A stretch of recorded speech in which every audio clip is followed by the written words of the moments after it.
Hi, I'm Dr. Brenna Hicks, founder of the Kid Counselor and Play Therapy Parenting. I wanted to share a couple of stories with you this week. Some things have really been stuck in my head, and I've really been pondering these experiences that I had with some kids at my office. And it has really resonated with me how much kids need the freedom to be. And let me give you some stories of what that looked like for me. So I'm a play therapist, as many of you know, and kids come to my office and we have sessions each week. And sometimes early in the process with kids, they are unsure about the process. Sometimes later on in the process, they go through resistance where they are scared to face the things that they need to work through, and so they resist going. They say they don't want to play, or they ask not to go to their sessions. And it was very interesting because closely together with several different kids that I've been seeing, I witnessed that process for them where for different reasons they did not want to go back to the playroom. So the first story was I walked out and I'm working with a 5-year-old boy, and he is sad, and I could tell he had been crying. He was no longer crying at that moment, but there was certainly remnants of tears there. And I walked out and Mom kind of gave me a look like, oh no. And so I squatted down in front of him. He was sitting on the chair, and I want to pause right there because getting on a child's eye level is probably one of, if not the most important thing that you can do when you're interacting with a child, because it communicates that you're no longer above them, you're no longer in a position of authority, you are on their level. And especially if there's emotions involved, it's so important to be at their eye level. So I squatted down and I said, "You seem sad." And notice my tone of voice sounded sad, because your tone of voice and your facial expression when you're meeting the child in that moment should match. So I said, "You seem sad." And he said, "Yeah, I want to go play with my brother." And so right there, I get the reason for the emotion. And it was easy in that moment for me to try to distract him from that. Well, we have so many things that we can go play. And it's easy to try to convince him not to feel sad. Well, you'll get to see your brother in a little while.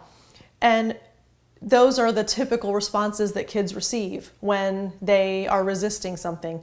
They're either distracted or their emotions are downplayed. And so in that moment, I said, "You don't want to go play right now because you'd like to be with your brother," which is exactly what he just expressed to me. I just said it back to him.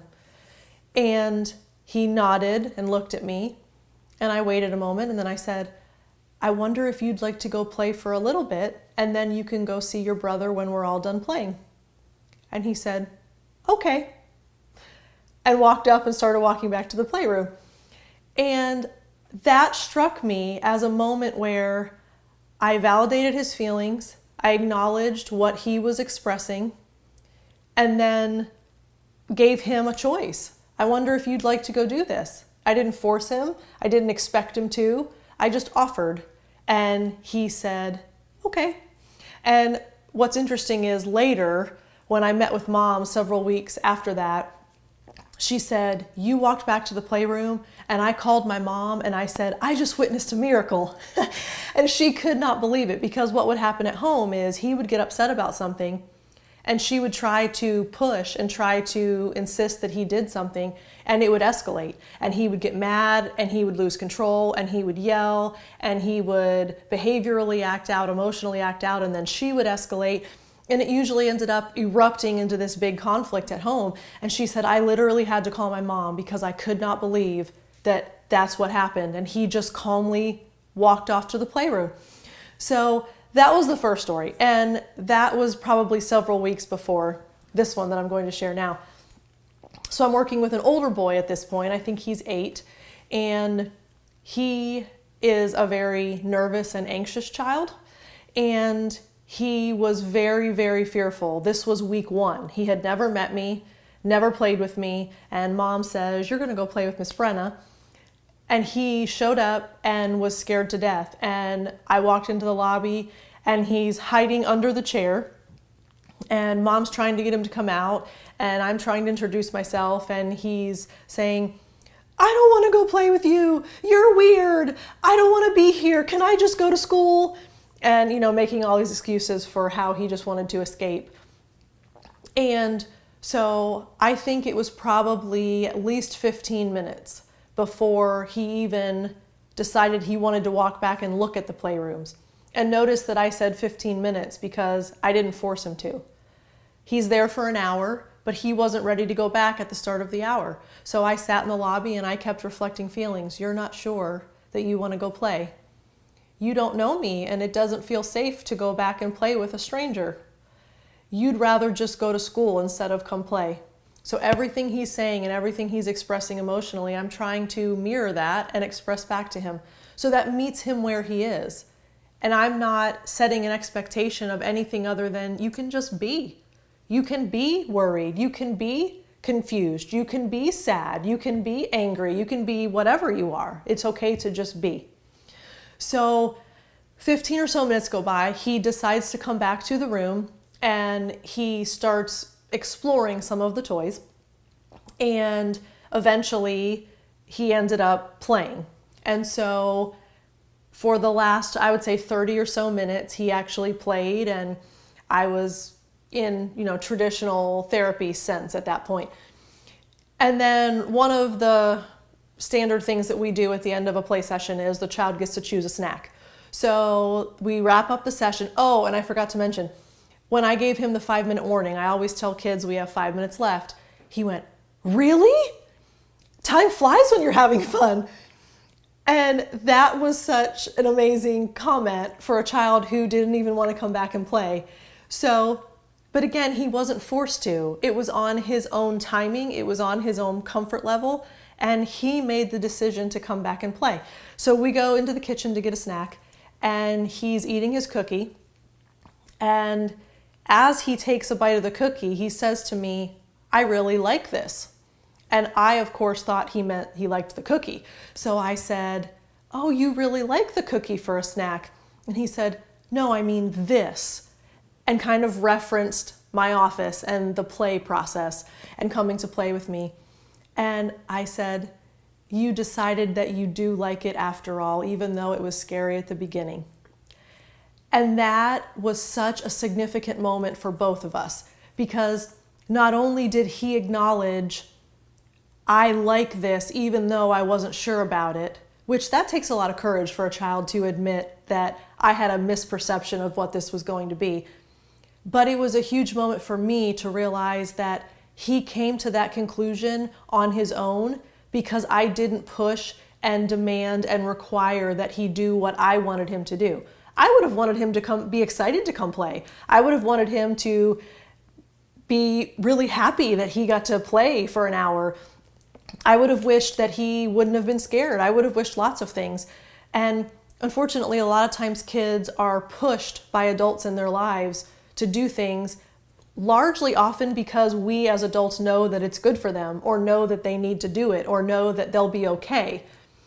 But at the same time, by sitting there and just helping him to know what he was feeling, to hear that I heard him, that I understood him, that I could meet him in that moment, he was able to just be.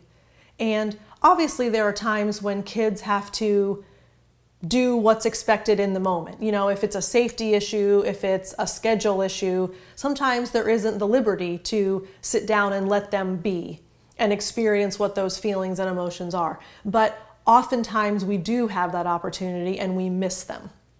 So he came back the next week and played, and he has since integrated well and has been continuing sessions without a problem. And both of those, so close together, they were just such a good reminder for me of how important it is to allow the child to experience what they're experiencing with an adult present, engaged, and understanding everything that's going on in that moment. And some of the other tips that I've given you have been to reflect feelings and to validate what the child is expressing.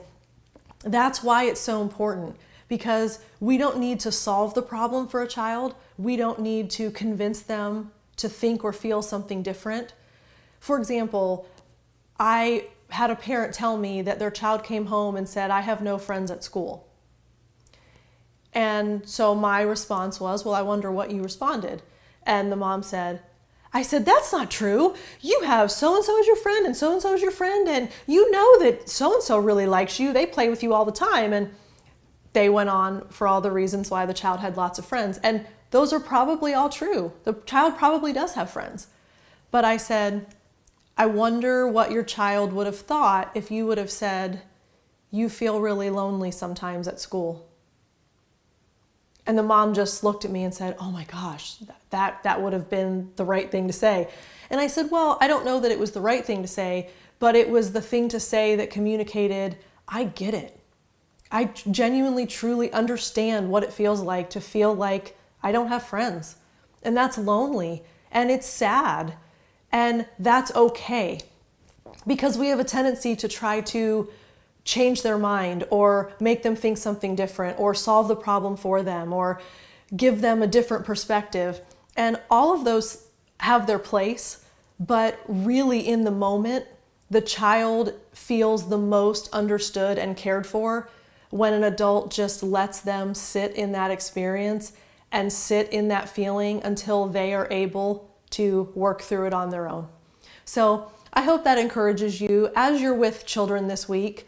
Be purposeful about that. Try to validate what they're expressing to you in a meaningful way and just meet them in whatever that communication moment is, emotionally, behaviorally, whatever that may look like.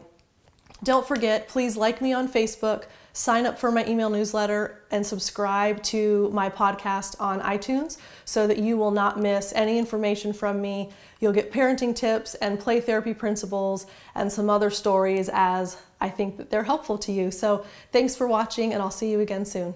Bye.